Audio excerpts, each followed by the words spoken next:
സംസ്ഥാന സർക്കാരിന്റെ മികച്ച ജൈവ കർഷകനുള്ള പുരസ്കാരം സ്വന്തമാക്കി തൃശൂർ കൊടുങ്ങല്ലൂർ സ്വദേശി ഷാജഹാൻ. 4 പതിറ്റാണ്ടായി സമ്മിശ്ര കൃഷിരീതിയിൽ പുലർത്തുന്ന മികവാണ് ഷാജഹാനെ പുരസ്കാരത്തിന് അർഹനാക്കിയത്.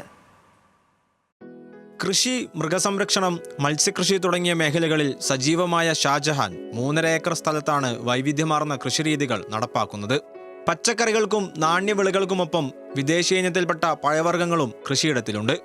മികച്ച ഇനം പശുക്കളെയും ആടുകളെയും വളർത്തുന്നതിനൊപ്പം ചെറുതേൻ കൃഷിയും മത്സ്യകൃഷിയുമെല്ലാം ഷാജഹാന്റെ ഫാമിലെ പ്രത്യേകതയാണ്.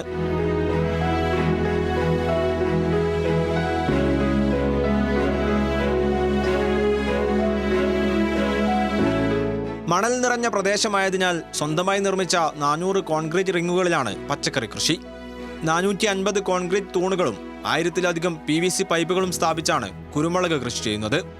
ഡ്രിപ്പ് ഇറിഗേഷൻ, സ്പ്രിംഗ്ലർ എന്നീ സംവിധാനങ്ങൾ ഉപയോഗിച്ചാണ് ഇതിനെല്ലാം വെള്ളവും വളവും നൽകുന്നത്. അൽസ പ്രോഡക്ട്സ് എന്ന പേരിൽ വിപണിയിലെത്തുന്ന ഭക്ഷ്യോൽപ്പന്നങ്ങളിലൂടെയും മികച്ച വരുമാനം നേടാനും ഷാജഹാന് കഴിയുന്നു. ഒരു പ്രൊഡക്റ്റ് ഉണ്ടാക്കി കഴിഞ്ഞാൽ നേരിട്ട് വിപണനം മാത്രമല്ല, ഞാനത് ബൈ പ്രൊഡക്റ്റ് ആക്കിയിട്ട് എന്ന് വെച്ചാൽ പലതും ഞാൻ ഉണക്കി കവറിലാക്കിയിട്ട് വിൽക്കുന്നുണ്ട്. അൽസ എന്നാണ് എൻ്റെ പ്രൊഡക്റ്റിൻ്റെ പേര്. കൃഷിയായിട്ട് മാത്രമേ ബന്ധമുള്ളൂ, കാരണം ഫുൾ ടൈം കൃഷി തന്നെയാണ്. അത് മീനായാലും എല്ലാം മിക്സഡാണ്. മീനായാലും മിക്സഡാണ്, കോഴിയായാലും മിക്സഡാണ്, പച്ചക്കറി ആയാലും മിക്സഡാണ്. ജില്ലാതലത്തിലെ മികച്ച മത്സ്യ കർഷകനുള്ള അംഗീകാരമടക്കം നിരവധി പുരസ്കാരങ്ങൾ മുൻപും ഷാജഹാന് തേടിയെത്തിയിട്ടുണ്ട്. സംസ്ഥാനത്തെ ഏറ്റവും മികച്ച ജൈവ കർഷകനായി തിരഞ്ഞെടുക്കപ്പെട്ടതിലും വലിയ സന്തോഷത്തിലാണ് ഈ കർഷകനും കുടുംബവും. ന്യൂസ് മലയാളം, തൃശൂർ.